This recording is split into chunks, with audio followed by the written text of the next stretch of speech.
In this tutorial, we will go over Flow TA setups.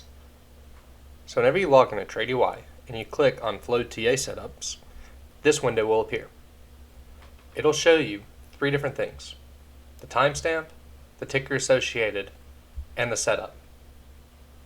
This is all given from the option flow that comes with the trading day, and it'll use AI and machine learning to plot what's going on with the stock. In this case, ARCH is in a daily squeeze. This means it is trading between two very tight support and resistance lines over the past 2 days. You'll also see alerts like Amazon that are coming out of daily squeezes. This means that Amazon broke either up or down out of a squeeze and is due a move to either the upside or downside depending on the actual trade that took place. There's also different things such as consolidation, and this will show you when ABT was trading in a 2.5% consolidation channel.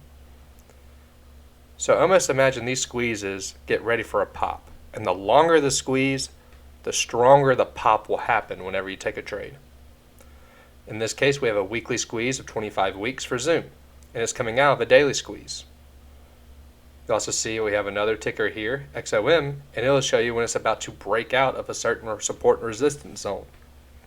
So you can use this to give yourself an idea of what stock's about to move. In this case, the RSK is near the breakout price. It's also trading in a consolidation channel and has been squeezing on the daily chart. So VRSK is definitely due a huge move either up or down. If you want to check out more tools on TradeUI, please check out the tutorials we have in the tutorial series.